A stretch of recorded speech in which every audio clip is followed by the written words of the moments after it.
ভোর 5টার সময় বেরিয়ে পড়েছে। এখন সময় হচ্ছে ঘড়িতে 5:30। আমি বেরিয়ে পড়েছি হচ্ছে সানরাইজ দেখার জন্য সমুদ্রের পাড়ে, কিন্তু এখনো পর্যন্ত সূর্যের দেখা পাইনি। তবে ওইদিকে পূব আকাশ হালকা লাল হয়ে এসছে, এই যে এদিকে পূব আকাশ হালকা লাল হয়ে এসছে, কিন্তু এখনো পর্যন্ত সূর্যের কোনো দেখা পাইনি। তবে সূর্যের দেখা পাই বা না পাই, এই ভোরবেলায় এসে একটি নতুন ধরনের অভিজ্ঞতা আমার ডায়েরিতে লেখা হয়ে গেল। সেটা হচ্ছে এখানকার জেলেরা কীভাবে নিজেদের জীবন ঝুঁকি নিয়ে মাছ সমুদ্র থেকে মাছ সংগ্রহ করে নিয়ে এসে আমাদের কাছে জলের দামে বিক্রি করে দিচ্ছে, সেটাই আজ আপনাদেরকে শেয়ার করছি। চলুন তাহলে ভিডিও শুরু করা যাক।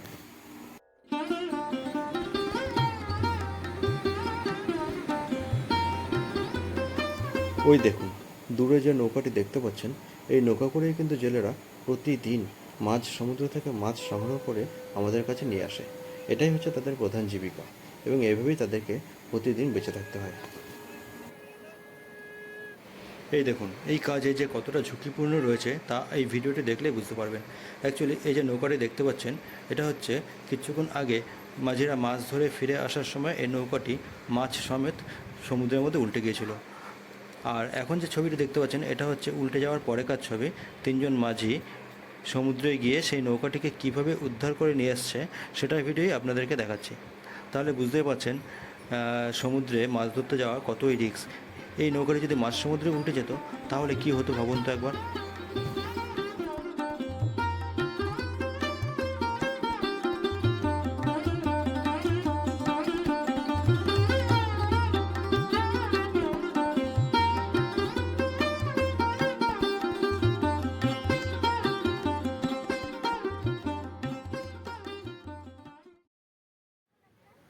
এইভাবেই প্রতিদিন না জানি কত মানুষ জীবনের ঝুঁকি নিয়ে এরকম কত রকম কাজ করে চলেছে, আমরা হয়তো সেগুলো জানিই না।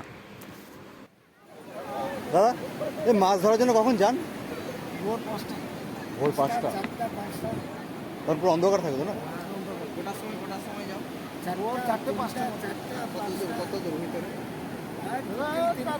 4-5 কিলোমিটার পর্যন্ত চলে যাও না?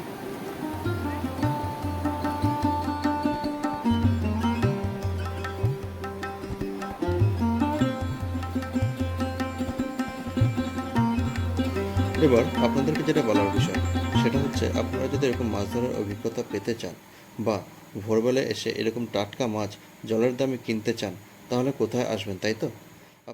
তাহলে মন দিয়ে শুনুন। আপনার স্বর্গদুয়ারকে পেছনের দিকে ফেলে সমুদ্রের পাড় ধরে আরও 500 মিটার সামনের দিকে হেঁটে আসবেন। দেখবেন যে এখানে অনেক মাছ ধরার নৌকা লাইন দিয়ে সারি সারি দাঁড়িয়ে আছে। এখান থেকে আপনারা জলের দামে নিজেদের মন মতো মাছ কিনে হোটেলে নিয়ে যান। এবং তবে এখানে কিন্তু যে মাছগুলো দেখছেন এগুলো ওজন করে কেজি হিসেবে বিক্রি হয় না, এগুলো সব ভাগা হিসেবে বিক্রি হয়। এই যে চিংড়ি মাছগুলো দেখছেন, এগুলো 15 থেকে 20টার মতো চিংড়ি আছে, প্রায় 1 কেজির ওপরেই হবে। এগুলো 300 টাকা করে ভাগায় বিক্রি হচ্ছে। এবং কাঁকড়াগুলো দেখছেন, এগুলোও কিন্তু আপনার 150 থেকে 200 টাকা ভাগা। তারপর ভোলা মাছগুলো 150 থেকে 200 টাকা করে ভাগা হচ্ছে। এবং এখানে যে ইলিশ মাছগুলো পাওয়া যায়, সেই ইলিশ মাছগুলো কিন্তু পার পিস 200, 250, 300 সাইজ অনুযায়ী দাম হয়। তবে আমাদের ওখান থেকে অনেক কম দামে এখানে মাছ বিক্রি হয়ে যায়। মোটামুটি ধরে নিন 150 থেকে 200 টাকার মধ্যে আপনি 1 কেজির ওপরেই মাছ পেয়ে যাবেন। তবে সবথেকে বড় ব্যাপার কী বলুন তো, আপনার চোখের সামনেই একদম জাল থেকে টাটকা মাছ ছাড়িয়ে আপনার সামনেই আপনাকে দিয়ে দিচ্ছে। এর থেকে মজার আর কিছুই নেই।